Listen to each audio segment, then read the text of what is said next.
വീണ നാളെ ഇഡിക്ക് മുന്നിൽ ചോദ്യം ചെയ്യലിന് ഹാജരാകില്ല. ഏത് വീണ എന്ന് പറഞ്ഞു തരണ്ടല്ലോ, ടി വീണ. ആരോഗ്യ കാരണങ്ങൾ ചൂണ്ടിക്കാട്ടി വീണ ഇഡിക്ക് ഇമെയിൽ അയച്ചു. വൈറൽ പനി ആയതിനാൽ ചോദ്യം ചെയ്യലിന് ഹാജരാകാൻ കഴിയില്ല എന്നാണ് വീണ വ്യക്തമാക്കിയിരിക്കുന്നത്. ബിനിൽ വിവരങ്ങളുമായി ചേരുന്നുണ്ട്. Binil, good morning. എങ്ങാനും ചോദ്യം ചെയ്യലിന് ഹാജരായാൽ പിന്നീട് അടുത്തത് ശനി ഞായർ ഒരു അറസ്റ്റിലേക്കൊക്കെ നീങ്ങിയാൽ പിന്നെ ജാമ്യത്തിന് ശ്രമിക്കാൻ ദിവസങ്ങൾ ബാക്കിയുണ്ട് എന്നതുകൊണ്ടായിരിക്കുമോ ആരോഗ്യ കാരണങ്ങൾ ചൂണ്ടിക്കാട്ടി ഇത്തരത്തിൽ ഒരു മെയിൽ അയച്ചിരിക്കുന്നത്? നിയമോപദേശം അങ്ങനെ കിട്ടിയിട്ടുണ്ടാകുമായിരിക്കും അല്ലേ? Good morning Moti. പിണറായി വിജയന്റെ മകൾ ടി വീണ നാളെ ഇഡിക്ക് മുന്നിൽ ഹാജരാവേണ്ടതായിരുന്നു. അവർ ഹാജരാകുമെന്നാണ് ഇഡി കരുതുകയും ചെയ്തത്. പക്ഷേ ഇന്നലെയാണ് അവരുടെ ഇമെയിൽ സന്ദേശം എൻഫോഴ്സ്മെന്റ് ഡയറക്ടറേറ്റിന് ലഭിച്ചത്. നാളെ ഹാജരാകുന്നതിൽ നിന്ന് ഒഴിവാക്കണം, അവർക്ക് വൈറൽ പനി ബാധിച്ചിരിക്കുകയാണ്, അത് മാറിയിട്ടില്ല. അതുകൊണ്ട് നേരിട്ട് അന്വേഷണ ഉദ്യോഗസ്ഥർക്ക് മുന്നിൽ ഹാജരാകുന്നതിൽ നിന്ന് ഒഴിവാക്കി നൽകണം എന്ന ആവശ്യമാണ് അവർ മുന്നോട്ട് വെച്ചിരിക്കുന്നത്.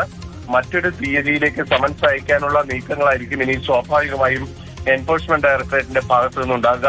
ആദ്യ സമൻസാണ് ഇപ്പോൾ ടി വീണയ്ക്ക് നൽകിയിരിക്കുന്നത്. ആ സമൻസിലാണ് അവർ കൂടുതൽ സമയം ആവശ്യപ്പെട്ടിരിക്കുന്നത്. ആരോഗ്യപരമായ കാരണങ്ങൾ ചൂണ്ടിക്കാണിച്ച് നാളെ അന്വേഷണ ഉദ്യോഗസ്ഥർക്ക് മുന്നിൽ ഹാജരാകാൻ കഴിയില്ല എന്നാണ് അവർ വ്യക്തമാക്കിയിരിക്കുന്നത്.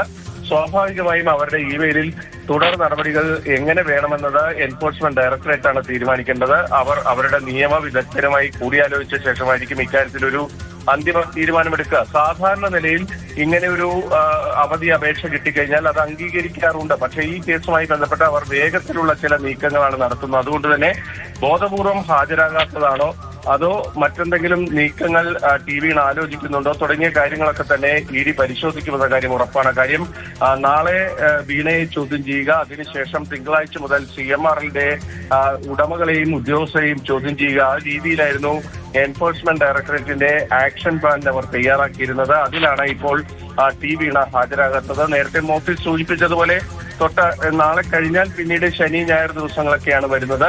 ആ ഒരു പശ്ചാത്തലത്തിലാണോ ഈ അവധി അപേക്ഷ എന്നത് ഇപ്പോഴും വ്യക്തമല്ല. പക്ഷേ അവർ ഹാജരാക്കിയിരിക്കുന്നത് ആരോഗ്യപരമായ കാരണങ്ങൾ തന്നെയാണ്. പക്ഷേ ആരോഗ്യപരമായ കാരണങ്ങൾ അല്ലാൽ ഇവർ ഇത്തരത്തിൽ അവധി അപേക്ഷ നൽകി കഴിഞ്ഞാൽ സ്വാഭാവികമായും അതിന്റെ കൂടെ മെഡിക്കൽ രേഖകൾ കൂടി ഹാജരാക്കേണ്ടി വരും. അത്തരത്തിൽ മെഡിക്കൽ രേഖകൾ ഹാജരാക്കിയിട്ടുണ്ടോ ഇല്ലയോ എന്നത് നമുക്ക് വ്യക്തമല്ല. എന്തായാലും എൻഫോഴ്സ്മെന്റ് ഡയറക്ടറേറ്റ് അവരുടെ അവധി അപേക്ഷയിൽ എന്ത് നടപടിയെടുക്കണമെന്ന കാര്യം ആലോചിക്കുകയാണ്.